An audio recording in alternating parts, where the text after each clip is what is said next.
할렐루야. 네, 반갑습니다. 오늘도 우리 주님 기뻐하시는 예배의 자리로 나오신 우리 사랑하는 성도님들 주님의 이름으로 환영하고 축복합니다. 한 분도 빠짐없이 하나님께서 부어주시는 모든 은혜들을 다 받아 누리시는 우리 귀한 성도님들 다 되시기를 주님의 이름으로 축복합니다. 오전에 우리가 주일 오전에 계속 베드로서의 말씀을 우리가 함께 살펴보고 있습니다. 오늘 베드로전서 4장 7절부터 11절까지의 말씀을 우리가 함께 읽었는데요. 본문의 말씀을 가지고 단순하게 삽시다라는 제목으로 같이 말씀을 잠시 나누면서 하나님의 은혜를 나누고자 합니다. 사랑하는 여러분, 우리가 살아가면서 단순하다라고 하는 말들을 우리가 많이 사용합니다. 이 단순이라고 하는 이 단어는 보면 이게 사전적 의미를 한번 찾아보니까 이 단순하다라고 하는 그 의미가 어떻게 기록되어 있냐면요. 복잡하지 않고 간단하다라고 하는 게 말로 이렇게 설명이 되어 있습니다. 어떻게 보면 단순이라고 하는 단어가요, 이렇게 참 묘한 것 같아요. 복잡함을 싫어하는 오늘 우리 시대에 우리 젊은 세대, 복잡한 거 딱 싫어하잖아요. 딱 간단한 거 좋아하잖아요. 간단 명료한 거 좋아하잖아요. 그래서 단순이라는 단어는 지금 우리 시대에 딱 맞는 단어가 아닌가라는 생각들을 문득 하게 됩니다. 여하튼 복잡함을 싫어하는 우리들에게 있어서 어떤 문제나 일을 풀어나갈 때 쉽게 풀어나가는 것이니까 이 단순이라고 하는 단어가 긍정적으로 다가오게 하는 그러한 단어처럼 느껴집니다. 그런데 재미있는 것은요, 이것이 그냥 어떤 일을 처리하는 데 있어서 그냥 간단 명료하게 처리하기 위한 이 단순함, 이것으로 다가올 때는 우리에게 좀 긍정적으로 다가올 수 있는데, 이 단순이라고 하는 단어가 사람에게 적용을 되게 한다면 좀 사람에게 적용할 때는 좀 듣는 사람이 긍정적이기보다는 조금 부정적인 의미로서 이것이 다가온다라고 하는 것이죠. 그래서 흔히 사람을 향하여서 우리가 단순한 사람이다라고 말을 하면 그 말을 듣는 사람은 그렇게 별로 달가워하지 않습니다. 그냥 한 가지 일밖에 할 줄 모르고 두 가지 이상의 일과 생각을 하게 되면 순간 당황해서 어찌할 줄 몰라서 이것도 저것도 제대로 하지 못하면서 우왕좌왕하는 그런 사람을 들어서 우리가 단순한 사람이라고 표현을 하지 않습니까? 아니면 어떤 대화나 일에 있어서 그 대화나 일의 단면만을 듣고 보고 이게 생각하고 판단하는 사람을 우리는 단순한 사람, 그 이야기를 하고 있는 의도를 파악하지 못하는 것이죠. 그냥 액면에 드러난 그 말만 듣고 그 말만 따르는 그런 사람을 우리는 단순한 사람이다라고 그렇게 표현을 하죠. 즉 여러 가지 복잡한 것을 생각하지 않는 사람을 우리는 단순한 사람이다라고 이렇게 말들을 합니다. 그러다 보니 우리는 흔히 단순하면 가치가 없다라고 생각을 하는 경우들이 많이 있습니다. 그런데 우리가 가만히 생각을 해보면요, 그렇지가 않아요. 그렇지가 않고 이 단순함에는 매우 강한 힘이 있다라고 하는 거예요. 단순함에는 매우 위대한 힘이 그 안에 포함되어 있습니다. 사랑하는 여러분, 복잡한 인생과 단순한 인생 가운데 어느 인생이 위대한 힘을 발휘할까요? 우리가 생각해보면 여러 가지 일들을 감당해내는 복잡한 인생, 그런 분들을 우리가 이야기할 수 있지만 아니에요. 대부분을 보면 복잡한 인생보다는 단순한 인생을 살고 있는 분들이 그 위대한 일들을 발휘할 경우들이 너무나도 많습니다. 왜냐하면요, 생의 목적이 단순하면 집중력이 생기고 목적을 이루기 쉽다라고 하는 것 때문입니다.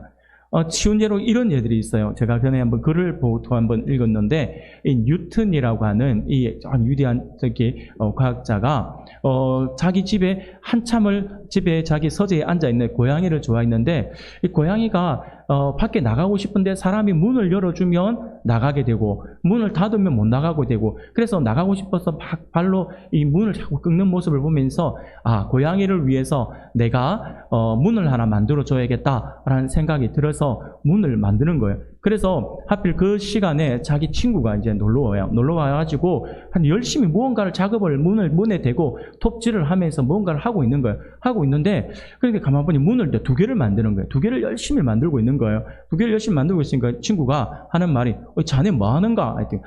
내가 우리 고양이를 보고 있으니까 이 고양이가 밖에 나가야 되는데 밖에 문을 열어주기 전까지는 이게 밖에 못 나가는 거 보고 내가 안타까워서 고양이가 왔다 갔다 할 수 있는 문을 만드는 중이라네 라고 이야기를 하니까, 그런데 문을 왜 2개를 만드는가 라고 했더니 그래, 이건 나가는 문이고 이건 들어오는 문이지 라고 이야기를 하더랍니다. 그러면서 이 친구야, 고양이가 글을 알지도 못하는데 나가는 문 들어오는 문을 어떻게 하냐, 문 하나만 만들면 되지 하니까 순간 그러네 라고 했답니다. 사랑하는 여러분, 위대한 이 과학자도, 굉장히 똑똑할 것 같은 이 과학자도 그런 부분에 있어서는 잘 모른다라고 하는 것이죠. 여러분, 대부분이 그래요. 그래서 보면 자기의 분야에서 이렇게 집중을 해서 그걸 아시는 분, 그게 위대할 뿐이지 여러 가지 부분에는 좀 많이 약하다라고 하는 그런 분들에 의해서 세계 역사는 움직여지고 있다라고 하는 것이죠. 그래서 복잡한 인생보다는 단순한 인생이 더 위대한 일들을 이룰 때가 더 많다라고 하는 것을 우리가 기억해야 합니다. 그처럼 우리가 여러 일에 신경 쓰기보다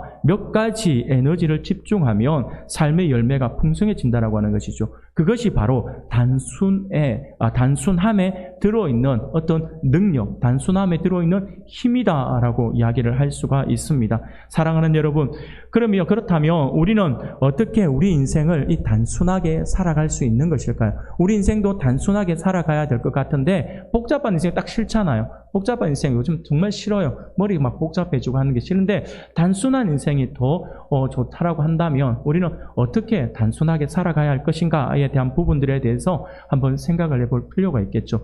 근데 우리는 단순하게 살아가고 싶은데 지금 이 땅에서 우리가 생활하고 있는 여러 가지 어떤 문화 아니면 환경, 여러 가지 사건, 어떤 일들에 의해서 우리가 단순하게 살아가지 못하게 만든다라고 하는 것이, 여러 가지 복잡한 사건에 계속해서 우리가 연루되게 만들고 내가 생각하지 않아도 될 문제들에 대해서 내가 생각하면서 그렇게 여러 가지 정신들을 우리가 신경들을 쏟게 되는 모습을 보게 있는데, 우리가 어떻게 해야지만 단순하게 살아갈 수 있을까요?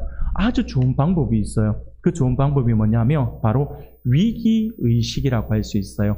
위기의식을 가지는 것이다 라고 말을 할 수가 있습니다. 어떻게 보면 우리에게 있는 위기라고 하는 것은요, 우리 인생을 굉장히 단순하게 만들어 준다라고 할 수가 있습니다. 쉬운 예를 들어보면요, 이렇게 예를 들 수 있어요. 오랫동안 음식을 먹지 못해서 굶주려 생명의 위협을 느끼는 정도의 위기에 봉착한 사람들이라고 생각해 봅시다. 이 사람은 정말 단순해져요. 어떻게 단순해질까요? 먹는 거 외에는 신경이 안 쓰입니다. 배가 고파 지금 쓰러져 죽겠는데 뭐 다른 게 신경이 쓰이겠습니까? 지금 그냥 나에게 어떤 음식이 주어질까? 나이가 지금 어떤 음식을 먹을 수 있을까? 막 그런 것밖에 생각이 안 든다라고 하는 것이죠. 복잡한 문제를 떠올릴 여유가 없습니다. 이 사람에게는요, 오직 먹는 것, 음식만 생각이 나고 그것만 보이게 되어 있다라고 하는 것이죠. 다른 모든 고민은 더 이상 고민이 아니다라고 하는 거예요. 그래서 보면 대부분의 사람들이 허겁지겁 배가 너무 고파가지고 며칠 굶어가지고 밥을 먹는 사람들은요, 집에 막 갑자기 들어와가지고 막 밥 달라 해가 밥을 먹어요. 밥을 한참 먹고 배 부르고 나서 그런 말이에요. 근데 애들이 왜 안 보이노? 막 이런 거 있잖아요. 신경, 처음에 보통 보면 애들을 먼저 찾는다든지 집이 왜 조용하다든지 이걸 먼저 따져야 되는데 그렇지 않죠. 신경 안 쓰고 지금 내 배고픈 게 더 신경이 쓰이잖아요. 그래서 막 한참 먹고 있는데 배가 좀 어느 정도 차니까 좀 조용하거든요. 그러니까 우리 애들은 다 어디 갔노? 막 애들 나중에 보니까 애들 수련회 가 있다 하고 막 그랬구나 뭐 이렇게 이야기한다든지 그런 경우들이 있지 않습니까? 단순한 위기가 우리를 단순하게 만든다라고 하는 것이죠. 또는 몇 날 며칠을 잠을 자지 못한 사람들, 그래서 가만히 서 있기만 해도 두 눈이 싹 감기는 사람들이면 이 사람들은 뭐 다른 게 필요 없어요. 이 사람들은 산의 진미가 필요 없어요. 막 이만큼 음식을 막 차려놓고 아무 소용이 없어요. 지금 나에게 필요한 건 단 5분이라도 좋으니까 잠을 자는 것이다 라고 하는 것이죠. 세상에 그 어떤 것도 필요 없어요. 이 사람에게는요, 오직 그의 문제의 위기는 오직 잠을 자지 못한 것에서 비롯된 거기 때문에 잠을 자게 되는 것이 그에게는 관심이 잠을 자는 것 외에는 다른 것은 없다라고 할 수 있는 것이죠. 이 사람에게 있어서 잠을 편하게 잘 수 있는 곳이라고 한다면 그곳이 어느 곳이든지 그곳이 천국이 될 것입니다. 이 군대에 가보면 형제들이 요즘에는 좀 덜하죠. 예전에는 군대에 가면 제일 편한 장소가, 이등병에게 가장 편한 장소는요, 화장실이에요. 화장실. 화장실은 내 혼자 앉아 있잖아요. 누구도 나를 못 건드려. 여기서 5분을 있든 10분을 있든 이때 이등병들이 머리를 잘 굴리잖아요. 굴려가지고 처음부터 고참들에게 나는 화장실 가면 기본 10분이다 라고 하는 인식을 이제 심어주죠. 그래서 이 친구는 들어가면 한 10분, 15분 기다려야 된다. 뭐 어떤 친구는 30분까지 앉아 있는 경우들도 있잖아요. 있는데 왜냐하면 거기서 졸고 있는 거예요. 옛날에는 이제 푸세식이라서 졸지 못하지. 요즘 수세식 얼마나 좋아요. 이제 다 앉아가 뚜껑도 안 열고 자는 친구들도 많아요. 그것처럼 이게 잠이라고 하는 것은 이게 그 잠의 위기를 가지고 있는 사람은요, 어디에 있든지 자기가 잠을 잘 수 있는 그곳이 천국이라고 표현할 수가 있겠죠. 사랑하는 성도 여러분, 이처럼 어떤 위기이든지 그 위기가 내 앞에 있으면 그 사람들은 항상 단순해지게 되어 있습니다. 그 위기를 벗어나야 하니까요. 그러다 보니 가끔 이런 사람도 있습니다. 보니까 가끔 가다가 이렇게 뭐 이야기하는 사람들도 있는데, 예전에 저하고 같이 공부했던 우리 동생이 하나 있어요. 친구인데, 동생이 있는데, 이 동생이 저하고 같이 이제 공부를 하는 거예요. 공부를 하는데, 이제 시험 기간이 되었어요. 시험 기간이 되어서 시험 공부를 열심히 해야 돼서 시험 공부 한참 하고 있는데, 저는 하고 있는데, 갑자기 이 친구가 와서 한다는 이야기가 뭐라고 하냐면, 형, 저는 시험 기간이 너무 좋아요. 이러는 거예요. 저는 시험 준비한다고 지금 급해가지고 마음이 졸여가지고 준비 안 돼 있는 것들이 이거 어떡하지 이거 어떤 문제를 낼까, 교수님의 성향이 어떨까 막 분석한다든지 내용을 막 이해를 해야 하고 막 정신없는데 갑자기 와가지고 형, 저는 시험 기간이 너무 좋아요. 막 이러니까 한 대 때리고 싶지 않겠습니까? 너무 좋은 거예요. 그래갖고 전 이 친구가 시험 준비를 다 한 줄 알았어요. 그래서 저는 시험이 기간이 뭐가 좋냐? 시험 준비 다 했냐? 라고 했더니 한다는 표정이, 시험 준비 지금 해야죠. 이제 해야죠. 이러는 거예요. 그렇다고 이 친구가 뭐 우리 학과에서 공부를 하면서 이게 뭐 1등, 2등 하는 장학금 받는 친구냐? 그것도 아니에요. 장학금 받는 친구도 아니고 공부 조금만 해서 뭐 잘하는 그런 친구도 아니었어요. 열심히 해야 되는 친구예요. 그러면서 이제 준비해야죠 라고 하는 거예요. 그래서 제가 시험 준비도 안 해놓고 뭔 시험 기간이 그리 좋다라고 그런 말을 하냐라고 했더니 이 친구가 하는 이야기가 뭐냐면, 시험을 치는 당일 주와 그 앞주 한 3주 되겠죠. 근데 준비하는 시간은 한 2주 정도 보통 준비를 하니까요. 시험 기간 이 2주 정도는 그냥 아무것도 생각 없이 시험 준비만 열심히 할 수 있고 그것만 집중할 수 있으니까, 또 시험 칠 때 이게 가슴 졸이잖아요. 이게 두근두근하고 내가 준비한 것들이 나올까라고 하는 생각 때문에 가슴이 좀 두근두근하면서 마음이 막 졸여와요. 막 졸여오는데 그 졸여옴이 자기는 너무 좋다는 거예요. 그 긴장감이 너무 좋다는 거예요. 이해가 안 되는 거예요. 제가 뭐 어이가 없어가지고 시험 준비도 안 해놓고 그것들이 좋다고 저보고 시험 기간이 너무 좋아요 라고 이야기를 하고 있으니 참 어이가 없잖아요. 단순하게 한 가지만 바라보고 달려갈 수 있다는 것이 너무 좋다라고 표현하는 거예요. 제가 너무 어이없어가지고 이 친구에게 딱 한마디 했어요. 뭔데? 변태냐? 라고. 아니, 변태가 아니고선 시험 기간을 그렇게 즐기는 사람이 없어요. 그럼 뭐 제가 이 변태냐라고 제가 그냥 핀잔을 준 적이 있습니다. 근데 가만히 생각을 해보니까 또 그 말이 또 일리는 있어요. 왜냐하면요, 시험 기간 2주건 3주건 시험 기간을 딱 준비를 하자는 모든 대학생들이요, 대부분 이 시험 기간 2주 3주 동안 공부하는 게 한 학년 또 한 몇 개월 동안 공부한 것보다 더 많이 공부해요. 그 시간 동안 뭐 공부 집중해서 하잖아요. 그러면 교수님들이 막 열을 내면서 막 앞에서 막 쓰면서 막 열을 내면서 막 강의한 것 하나도 기억 안 나는데, 시험 기간 그거 몇 번 쫙 긴장해서 보면요, 그거 기억이 나요. 그런데 교수님이 이야기한 건 기억이 하나도 안 나요. 그래서 하는 이야기가, 아이들이 대부분 뭐 이야기하면 그거 우리 안 배웠는데요.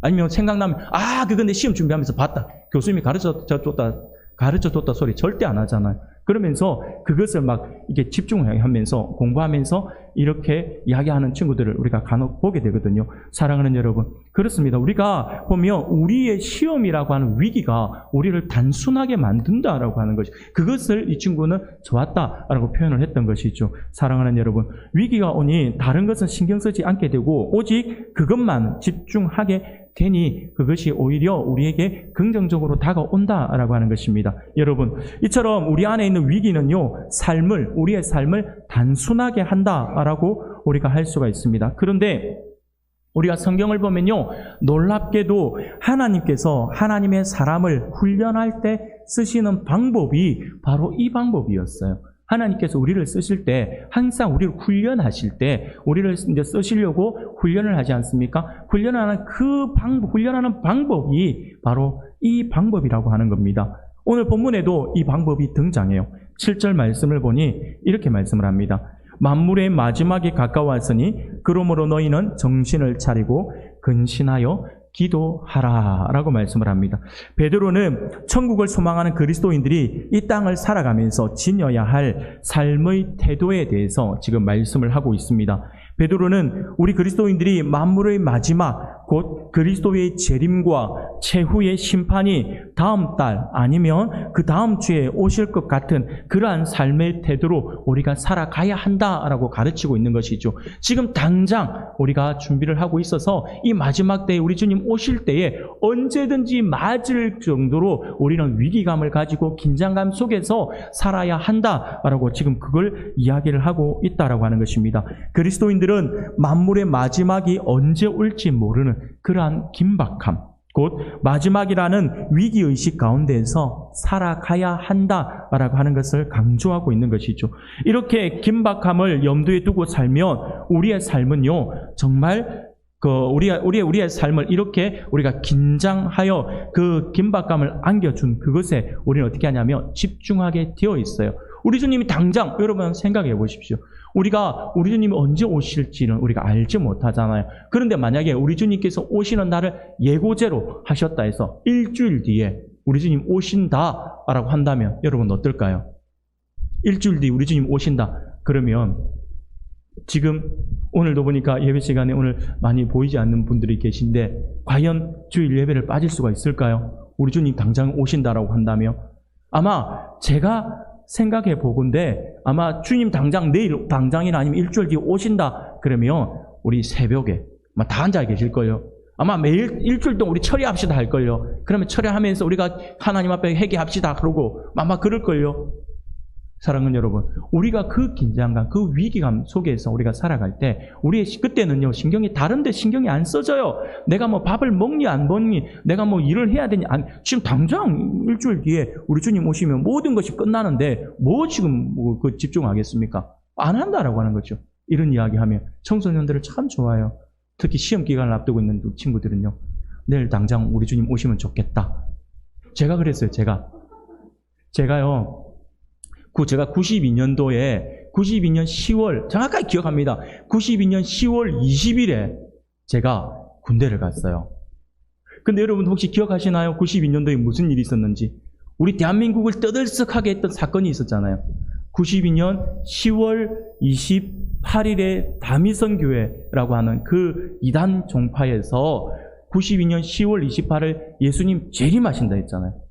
여러분 기억하시죠? 그때 어느 정도 떠들썩했는지 우리 청년들은 모를 거예요. 그때 여러분들 모릅니다. 그때 어느 정도였냐면 그때 지하철을 가면 없던 아이들이 호해를 뿌렸어요. 호해를. 92년 10월 28일 날 예수님 오신다면서 호해를 뿌리고요. 아이들이 학교도 안 가고 돼지 저금통 뜯어가지고 전도지 만들어서 전도하러 다녔어요. 우리 주님 10월 28일 오신다고. 그러면서 전국이 올스톱 될 정도 애들이 학교를 안 가려고 했다니까요. 10월 28일 우리 주님 오시는데 그게 왜 필요하냐 하면서 안 가려고 했다니까요. 여러분, 제가 신학교 열심히 공부했어요. 저 뒤에 있는 우리 간사님, 저하고 10월 20일 날 군대 같이 갔어요. 예, 우연히 또 같은 날 같이 가게 됐는데, 같이 갔어요. 저 친구는 모르겠지만, 저는 10월 20일 날 가자마자 막 그냥 엄청나게 굴리는데 너무 힘든 거예요.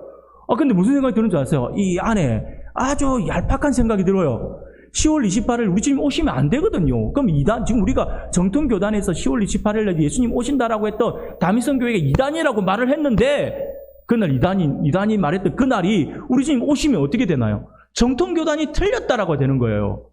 그럼 우리가 내 신앙이 틀린 게 되는 것이죠. 저도 군대 가기 전에 우리 청년들에게 가르칠 때, 우리 아이들에게 가르칠 때 거짓말이다라고 그거 틀렸다라고 하면서 이 종말에 대한 강의를 많이 했던 기억이 납니다. 그럼 제가 다 틀린 게 되는 거잖아요. 그런데 군생활이 힘드니까 이 얄팍한 생각에 우리 주님 오시면 좋겠다. 그러면 우리가 이렇게 또 보면 이게 한 며칠만 있으면 주님 오시잖아요. 그래 10월 27일 날 저녁 낮에 열심히 또 구르는 거예요. 막 기합도 받고 막 훈련도 하니까 얼마나 막 그 먼지 구덩이에서 막 도니까 얼마나 힘들겠어요. 이 속마음에 우리 주님 오시면 안 되는데. 근데 우리 주님 오시면 좋겠다. 10월 28일 아침에 딱 눈을 딱 떴을 때 내가 천국 가 있으면 딱 눈을 떴는데 공중에서 우리 주님 만나면서 이러면 좋겠다라고 했는데 아침에 여지없이 빠빠빠빠빠 하는 기상나팔 소리가 들리는데 내 입에서 바로 다미성교회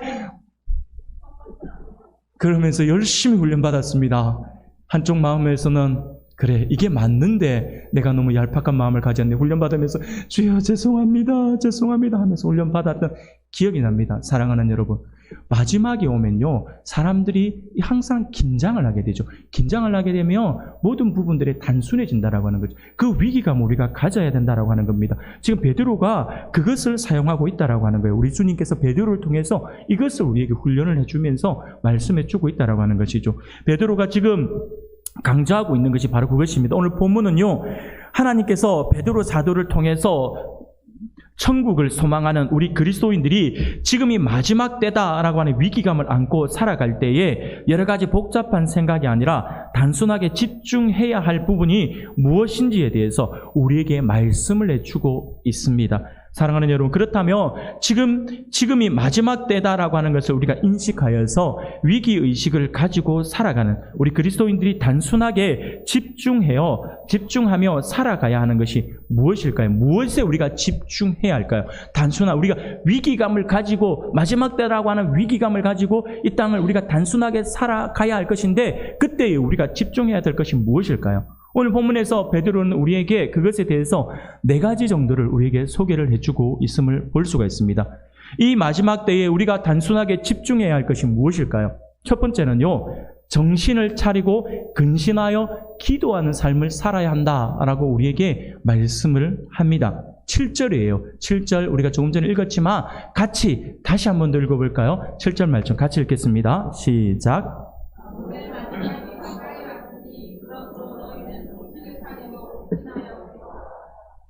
아멘.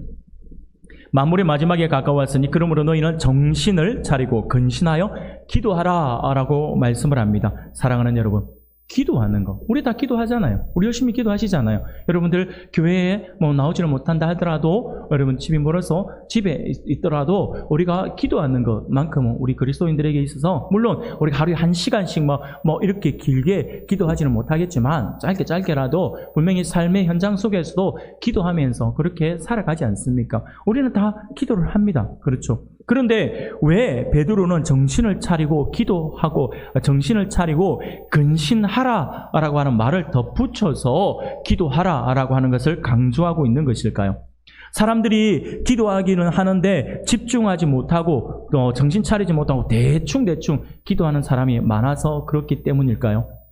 사랑하는 여러분, 베드로가 기도하라라고 하는 명령과 더불어서 정신을 차리고 근신하라라고 명령하는 데에는 그 이유가 있습니다.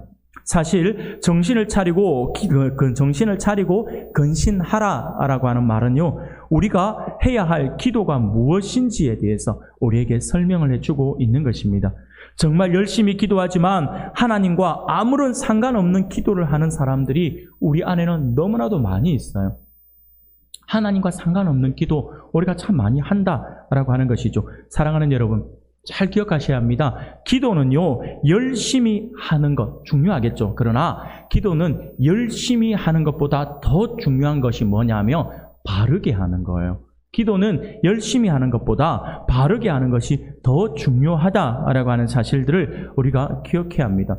그러면 우리가 잘 알고 있는 것이지만 하나 짚고 넘어가야 될 것이 있겠죠. 바로 기도가 그러면 뭐냐라고 하는 부분입니다. 기도가 무엇일까요? 기도는요, 쉽게 표현하면 하나님과 소통하는 거예요. 하나님과 소통하는 거. 그래서 우리는 기도를 하나님과 대화라고 이야기를 하지 않습니까?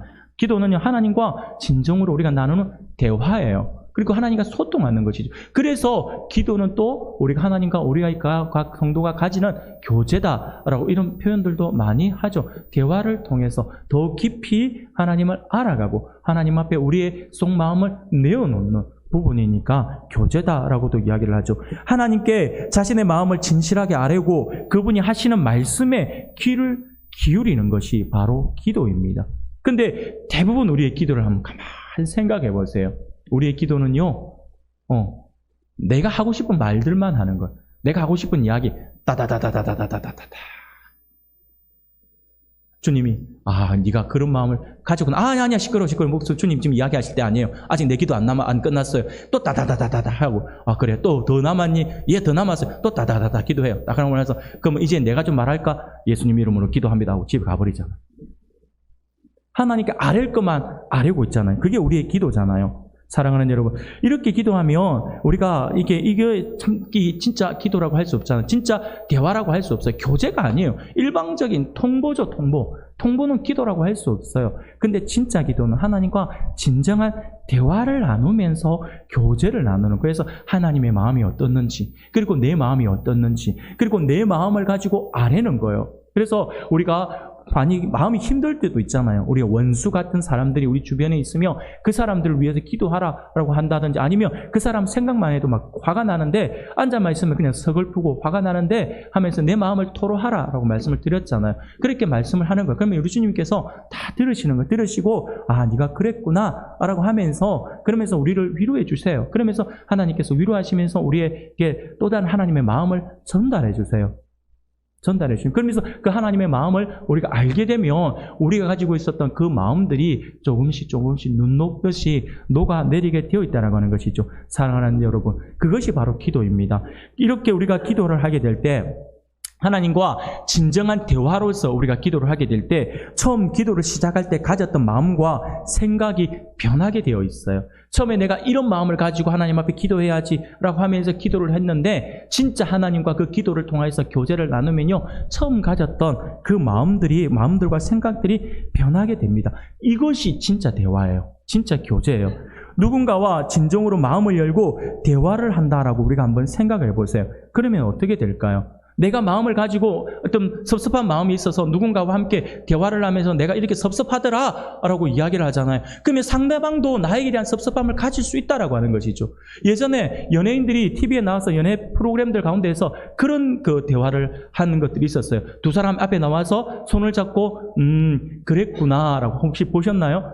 내가 이런 부분들에 대해서 이렇게 마음을 가졌어 하고 상대방이, 우리는 보통 그런 말을 들으면 어떻게 합니까? 거기에 대해서 반론을 제기하고, 거기에 대해서 그건 네가 잘못 생각한, 나는 그런 의도로 이야기한 거 아니야 라고 하면서 이야기를 하잖아요. 그래서 쌍방간에 막 이런 분이 이야기하다가 나중에는 어떻게 합니까? 니하고 대화가 안 된다. 보통 이게 우리의 대화의 수준이잖아요. 근데 그 프로그램에서는 그러잖아요. 아무 반론을 제기하지 않고 무조건 모든 말에 그랬구나 라고 하는 이야기를 하게 하는 거예요. 저는 이게 참 중요하다는 생각이 들어요. 상대방의 이야기를 들어주면서 당신이 나에게 이런 부분들에 대해서 섭섭했구나. 이렇게 해서 이런 생각을 했고, 나는 전혀 그런 의도로 이야기한 것이 아는데도 불구하고 이렇게 생각했구나 라고 하는 것을 돌아볼 수 있는 것이니까, 저는 그 프로그램에서 이렇게 대화하는 것 참 좋다라고 생각들이 들었습니다. 사랑하는 여러분, 우리가 이 부분이 하나님과의 관계 안에서도 우리가 이런 부분이 이루어져야 된다라고 하는 것이죠. 그리고 우리가 대화를 나눌 때도 그런 대화가 있어야 한다는 것입니다. 대화를 하다 보면 자신의 주장이 틀렸다라고 하는 것들을 우리가 발견할 때도 많이 있다라고 하는 것이죠. 그래서 진정한 대화는요, 상대를 더 깊이 알게 하고 더 깊이 생각하게 하고, 그래서 그 대화가 끝나면 상대방을 더 사랑하게 된다라고 하는 것이, 그것이 진짜 대화죠. 그리고 고민하는 부분에 큰 도움을 얻게 되는 것이죠. 이것이 바로 성경에서 말하고 있는 기도의 진짜 의미다라고 하는 것을 우리가 기억해야 합니다. 우리가 기도할 때 정신을 차리고 근신해야 되는 이유는요, 우리가 잘못된 기도를 하기 쉽기 때문입니다. 간절히 기도는 하는데 하나님의 마음을 전혀 알지 못합니다. 아예 하나님의 마음이나 말씀에 관심도 없는 사람들이 너무나도 많아요. 그저 자신이 원하는 것을 달라라고 떼쓰기만 할 뿐이죠. 관심은 여전히 세상적이고 자기 중심적입니다. 이것은요, 다른 종교의 어떤 기복적인 그러한 기도라고 할 수가 있을 것입니다. 이러한 기도는 아무리 열심히 해도 소용이 없습니다. 그저 중언부언할 뿐이죠. 그래서 우리는 기도할 때에 정신을 차리고 기도해야 한다라고 하는 것이죠. 그것을 지금 우리에게 말씀을 해주고 있습니다. 사랑하는 여러분, 기도의 핵심은요, 경건한 생각입니다. 다시 말씀을 드린다면 하나님의 마음을 깊이 이해하고 하나님의 생각으로 마음을 가득 채우는 것이 우리가 가져야 되는 기도이죠. 이러한 기도는 우리의 마음을 바꾸게 되어 있습니다. 그래서 처음에 내가 가지고 있을 때 가졌던 마음, 누군가가 나를 힘들게 할 때 힘들게 하는 그 사람을 대상으로 해서, 그렇죠, 다윗처럼 하나님 내 원수의 뺨을 쳐서 그들의 이불빨을 뽑아주세요라고 하는 그 분을 가지고 기도를 하기 시작하더라도 하나님께서 그 기도를 들으시고, 아, 다윗 네가 너무나도 힘들었구나 라고 하는 것들에 대해서 하나님께서 들으시지만, 그렇게 기도하는 시간을 가지면서 하나님과 영적 교제를 나누면서 우리 안에 드는 마음이 있어요. 어떤 마음이냐면 하나님의 마음이 어떤가라고 하는 것이죠. 지금은 내 마음을 가지고 하나님 앞에 나왔지만 기도를 통해서 하나님의 마음을 깨닫게 되는 거예요. 그 하나님의 마음은 하나예요. 무엇이냐면 화목하기를 원하는 것. 네가 용서할 수 없겠니? 그도 내가 사랑하는 영혼이야 라고.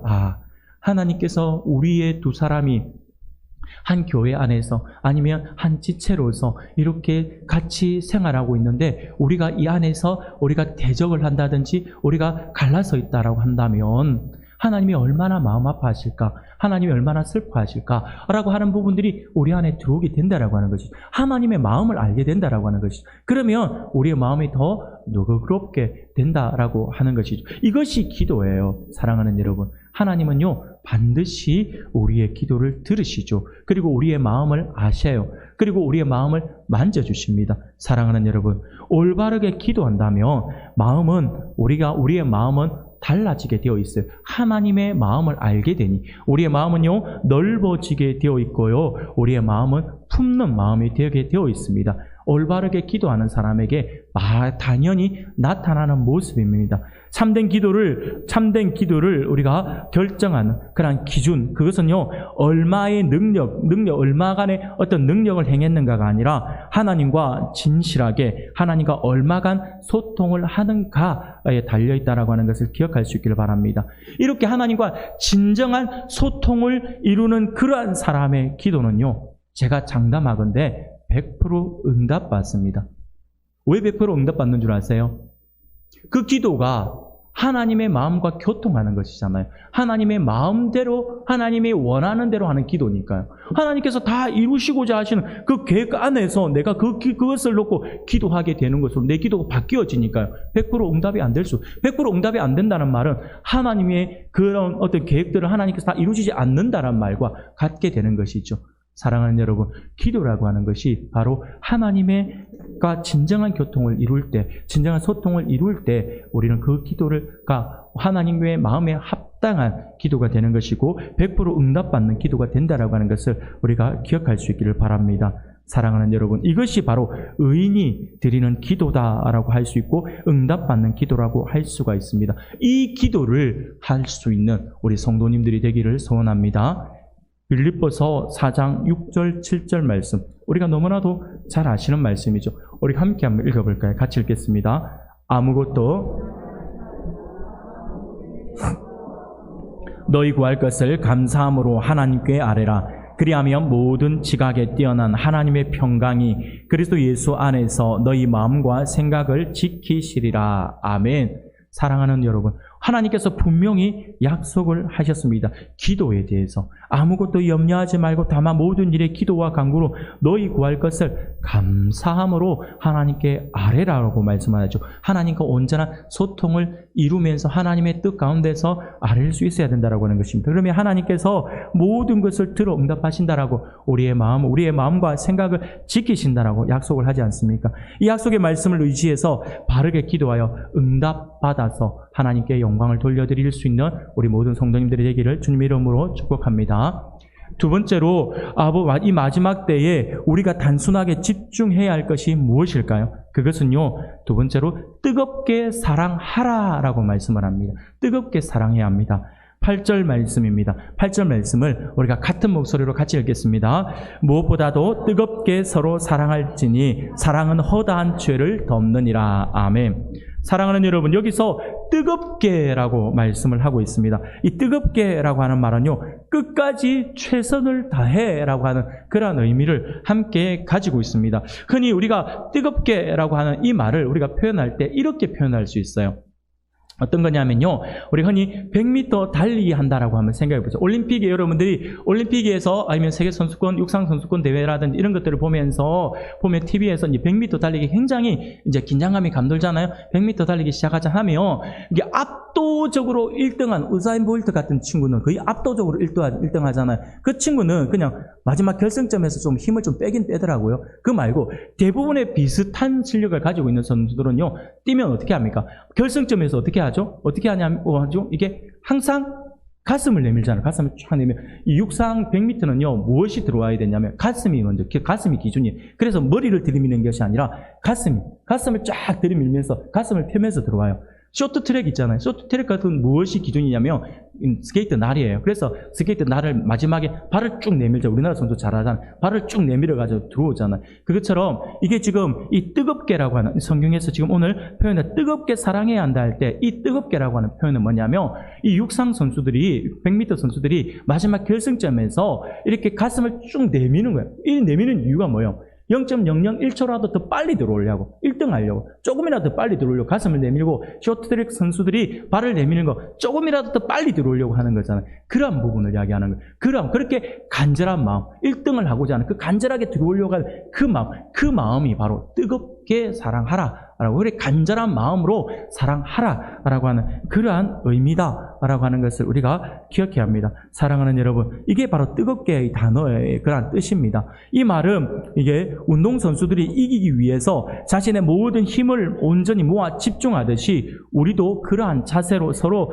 그렇게 사랑을 해야 한다라고 하는 표현이죠. 사랑하는 여러분, 어떻게 보면 예수님을 믿는 사람들의 삶은 단순하다라고 할 수가 있습니다. 오늘 제가 첫 번째, 두 번째만 이야기하는 것만 가지고도 우리 예수 믿는 사람의 삶은 굉장히 단순해요. 왜 단순하냐면 우리 주님께서 우리에게 요구하시는 것이 그렇다라고 하는 거예요. 첫 번째는 기도하라고 하는 거. 두 번째는 사랑하라라고 하는 거잖아요. 사랑하라라고 하는 거. 여러분, 얼마나 단순합니까? 그런데 이 사랑을 우리가 조금 전에 기도도 대충 해서는 안 된다라고 말씀을 드렸죠. 사랑도 대충 해서는 안 된다라고 하는 것을 우리가 기억해야 합니다. 대충 하는 사랑은요, 세상 사람들도 다 할 수 있잖아요.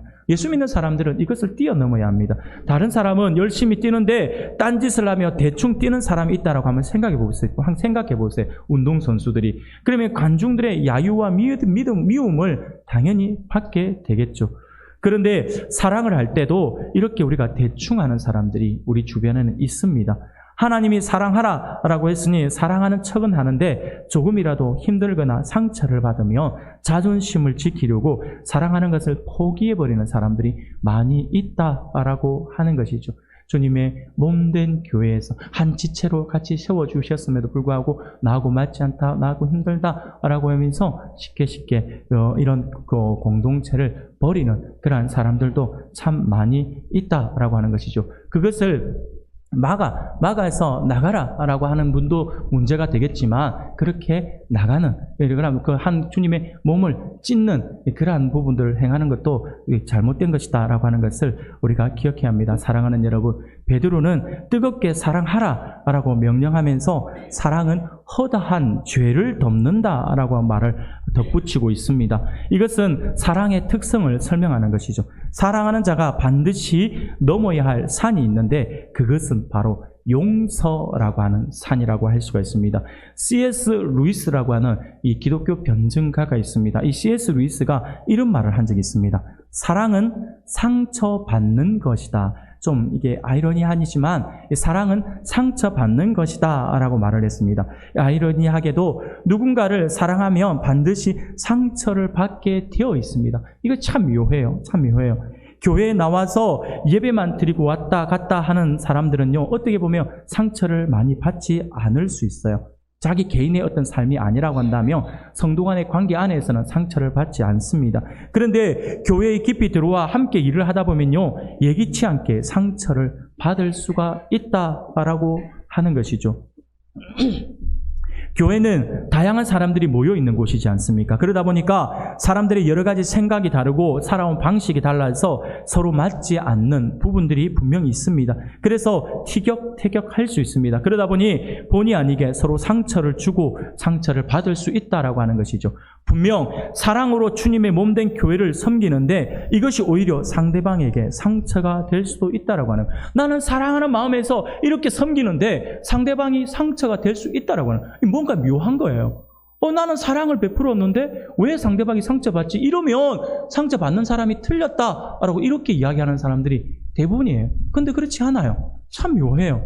내가 사랑을 베푸는 것도 우리가 보면요. 그래서 진짜 우리가 한 공동체에서 우리가 진짜 지켜야 하는 것은 내가 큰 사랑을 가지고 사랑을 베풀 때에도 항상 일방적인 사랑을 베푸는 것이 아니라 이 배려의 사랑을 베풀 줄 알아야 한다라고 하는 것. 상대방이 어떤 마음을 가질 수 있을까라고 하는 배려의 마음이 있어야 된다라고 하는 것이죠. 사랑하는 여러분, 초대 교회같이 완벽하다라고 여겨지는 그 교회도 삐걱거렸지 않습니까? 그 교회도 힘듦이 있었다라고 하는 것을 우리가 기억해야 합니다. 문제는요, 우리가 이렇게 사랑하는 마음으로 선한 마음을 가지고 섬기는데 상처가 되면 어떻게 하냐면, 상처받은 사람도 문제지만 나는 선하게 사랑을 가지고 베풀었는데 상처받았다 소리 들어보세요. 일하고 싶은 마음이 생깁니까? 안 생겨요. 그럼 모든 것들을 그만두고 싶어요. 내가 왜 일을 안 했으며, 내가 안 섬겼으며, 봉사를 안 했으면 나는 상처받지 않을 건데 왜 내가 사서 고생을 하지? 왜 내가 실컷 하고 욕먹지? 라는 생각을 할 수가 있어요. 그렇게 하다 보면 주님의 몸된 교회를 위해서 섬기는 마음들을 걷어버리려고 하는 경우들이 있다라고 하는 것이죠. 사랑하는 여러분, 안 하면 상처를 안 받고 상처를 안 줄 것이니 안 하면 되는 것이 아닌가라고 하는 생각을 할 수가 있다라고 하는 것입니다. 그런데 그럼에도 불구하고 하나님은 우리에게 무엇이라고 말씀을 하고 계시냐면, 그럼에도 불구하고 그것을 멈추지 마라라고 말씀을 하십니다. 그렇게 할 때 우리의 사랑이 커지고 허다한 죄를 덮는 용서가 우리 안에 나타난다라고 하는 것이죠. 바로 그렇습니다. 우리가 그런 사랑을 베풀 때 서로가 또 사랑을 베풀음에도 불구하고 서로 상처가 되고 또 상처를 주는 일이 있다고 할 때 그것을 멈춰버릴 것이 아니라 오히려 더 많은 섬김을 통해 더 많은 사랑을 베풀어 나가면서 우리가 하나님의 마음들을 알아나갈 때 우리 안에는요, 그것을 이해하는 마음, 배려의 마음이 생기면서 아, 그렇구나 라고 하면서 용서의 마음이 우리 안에 들어오게 되어 있다고 하는 것입니다. 여러분, 우리는 하나님께 극진한 사랑을 받은 존재입니다. 하나님은 우리의 허물에도 불구하고 우리를 극진히 사랑하시는 분이시죠. 이 사실을 우리가 너무나도 잘 알고 있지 않습니까? 그러나 우리에게는 모두 연약함과 허물이 우리 안에 있습니다. 그렇기 때문에 우리는 더 열심히 사랑해야 한다라고 말씀을 드릴 수가 있습니다. 운동선수가 최선을 다해 경기에 임하듯이 최선을 다해 사랑을 해야 한다라고 하는 것이죠. 더욱 뜨겁게 사랑해야 합니다. 그것이 우리 성도들이 가져야 될 마음입니다. 이처럼 평생 이러한 뜨거운 사랑을 할 수 있는 우리 성도님들이 되시기를 주님의 이름으로 축복합니다. 사랑하는 여러분, 이것이 하나님의 뜻이며 우리가 이 마지막 때에 더욱 단순하게 집중해야 될 부분이다 라고 하는 사실을 기억할 수 있기를 바랍니다. 사랑하는 여러분, 이 마지막 때에 우리가 단순하게 집중해야 될 세 번째가 무엇일까요? 그 세 번째는요, 다음 주에 말씀을 드리도록 하겠습니다.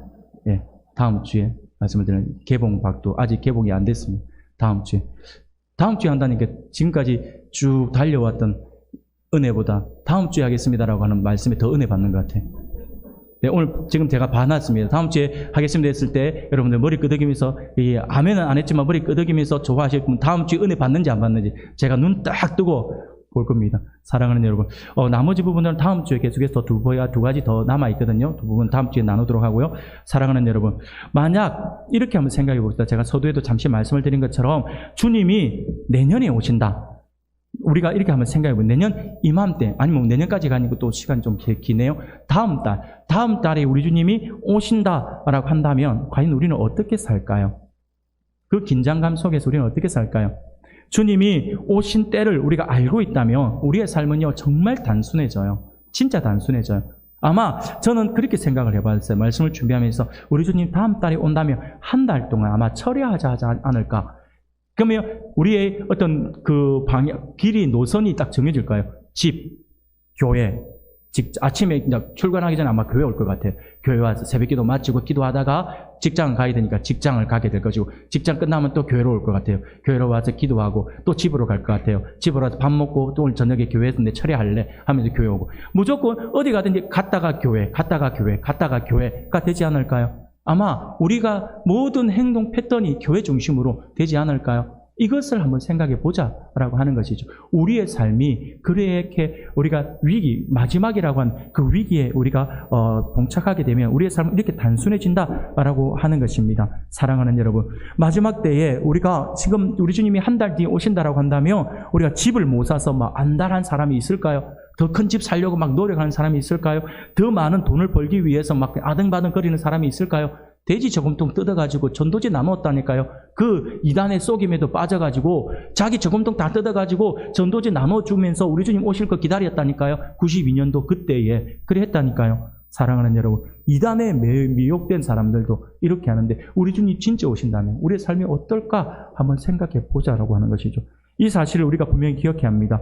오늘이 우리는 늘 마지막 때다라고 하는 사실을 알아서 우리가 다른 것에 신경 쓰며 복잡하게 살 것이 아니라 더욱 단순하게 우리가 기도하는 삶을 살아갈 수 있기를 바랍니다. 정신을 차리고 근신하여 기도할 수 있고 더욱 뜨겁게 사랑할 수 있는 우리 성도님들이 다 되기를 소원합니다.